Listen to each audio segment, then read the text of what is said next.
Hi, you're with Julian on the brown note, and if the washing machine goes, I'm going to kill it. Climate change. We're all going to die, part 2.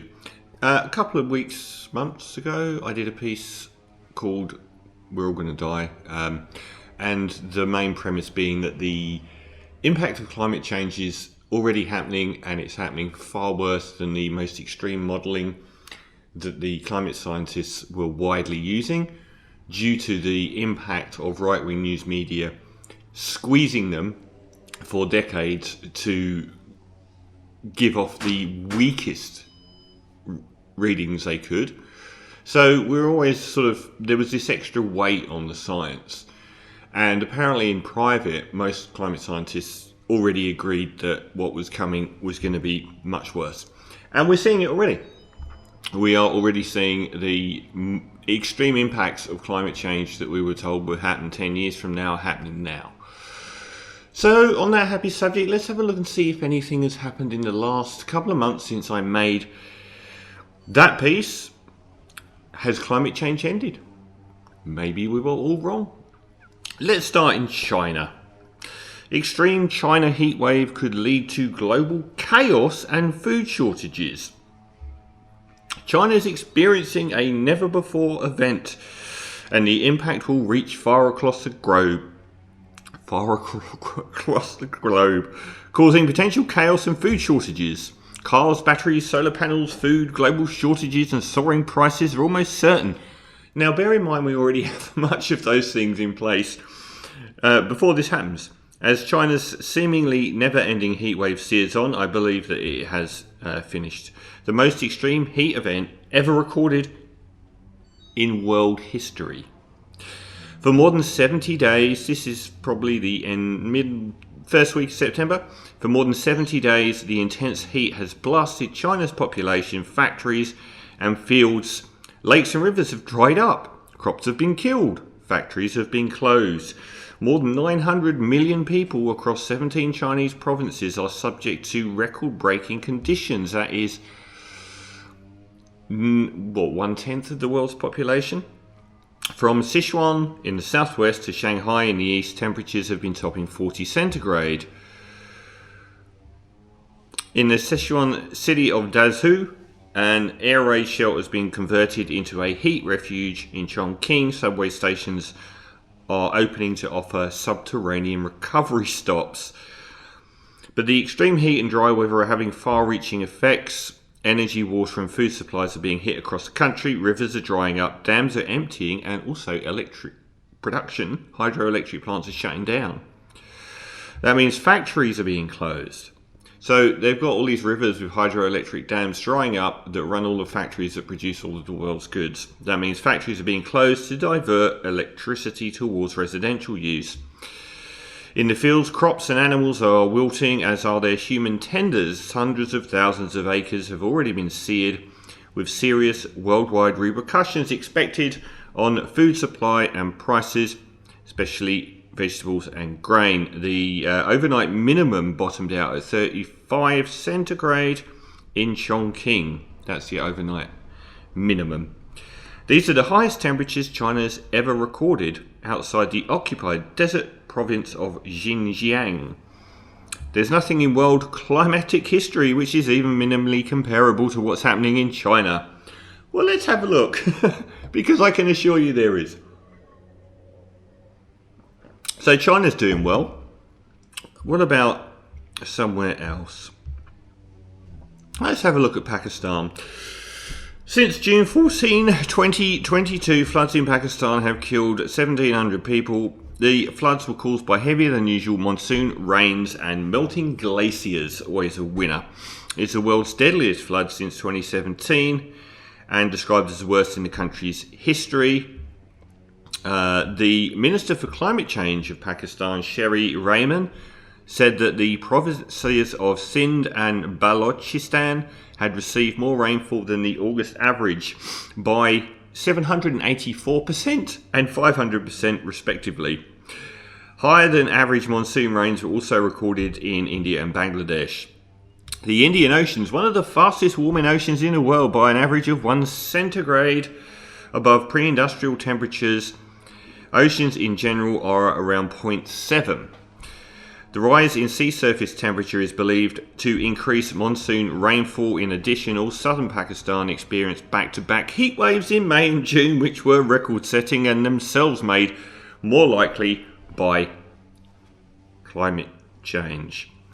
They created a strong thermal low that brought heavier than usual rains.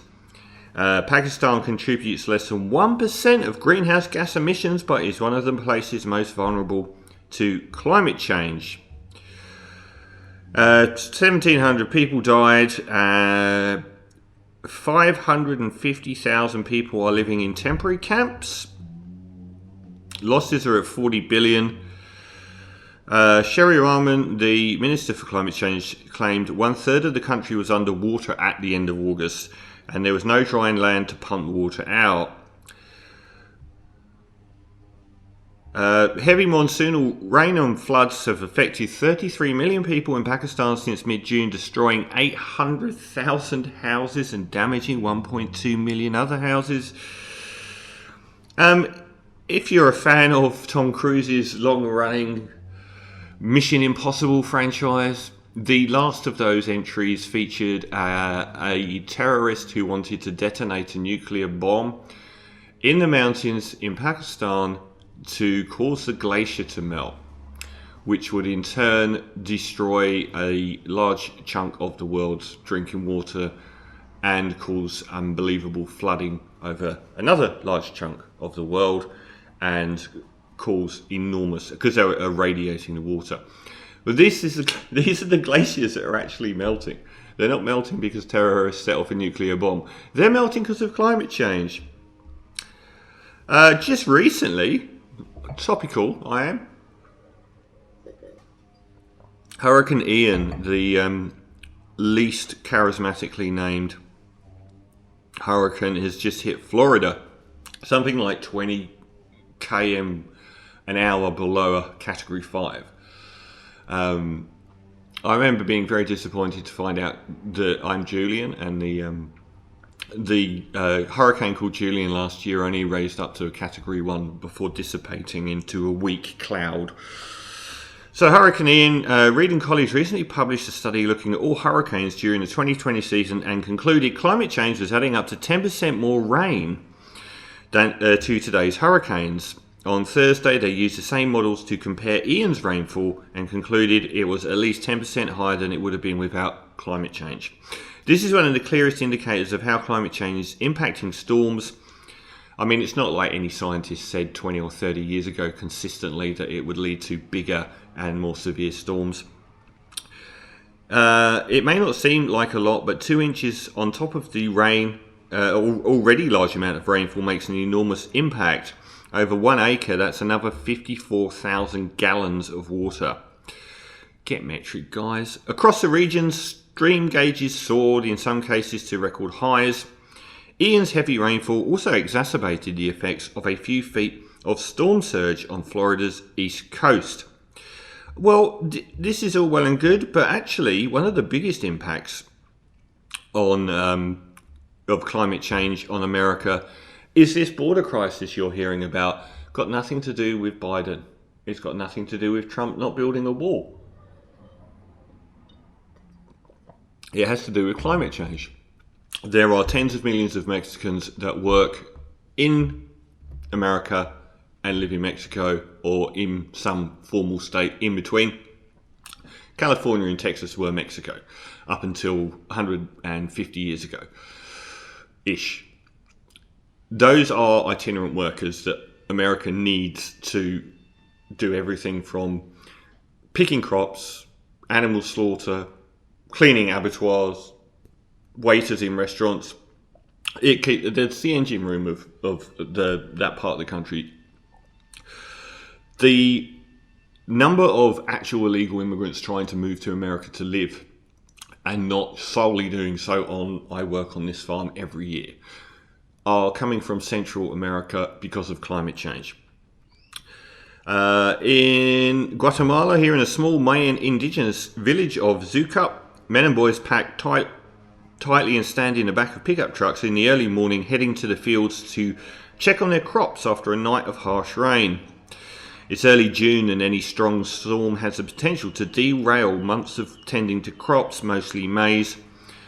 These days, everyone is on high alert after back-to-back hurricanes. In one of the homes right off the main road, sisters Miriam and Irma are beginning their day. They stand in front of an open fire kitchen, good-natured and talkative, making their breakfast and chatting in their native language about their plans to make the trek to America again. Both sisters tried reaching the US southern border in December 2019 but were apprehended by Mexican law enforcement midway in Mexico and sent home. Since then, they've lost their crops to last year's hurricanes, and now, more than a year and a half later, they're ready to try again. Thousands of Guatemalans and Salvadorians and Hondurans in agrarian areas are increasingly leaving their communities. These days, migration, including a record number of unaccompanied children, is on the rise in rural areas as an increasing portion of the country's land and population faces the fallout from climate change. And it's not just climate change acting alone. Food insecurity, malnutrition, poverty all tie in together. Guatemalan migrants have been apprehended at the US-Mexico border more than 153,000 times this year, according to US Customs. But as the Biden administration navigates the puzzle that is the US immigration system, there's another far-reaching challenge it faces: climate change. It's impossible to know the motives of all migrants, but US and Guatemalan officials say climate-fueled displacement is a likely factor for thousands who've decided to strike out from home and head to the US. It's really well. So in Australia, we've got Sam. So Australia's had 2 years running. Sydney used to have blue skies all summer. It was the key selling point to living here. And for the last 2 years, after the year of the worst bushfires on record, we've had 2 years of torrential, record-breaking rain and floods. And we're now going to get a third. Spring is here and the outlook is damp. Australians are well acquainted with La Nina. The damn thing just won't leave, and coming to grips with the rain-bearing negative Indian Ocean dipole. Now there's another weather pattern to wrap your head around: the southern annular mode.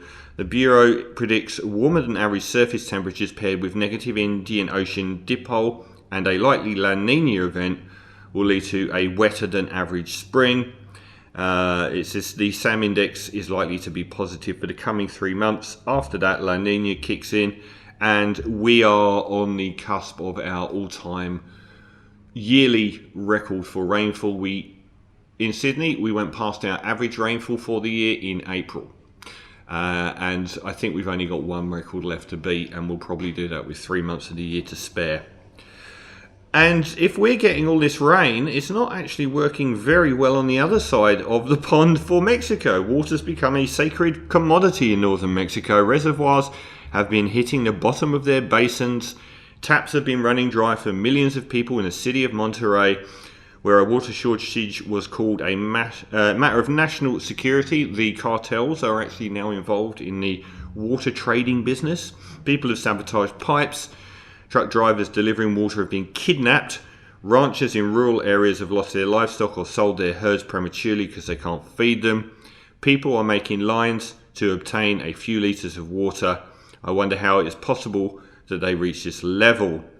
In March, nobody was talking about the socio-economic drought, and all of a sudden we realised that Monterrey was facing the worst drought ever seen in that area.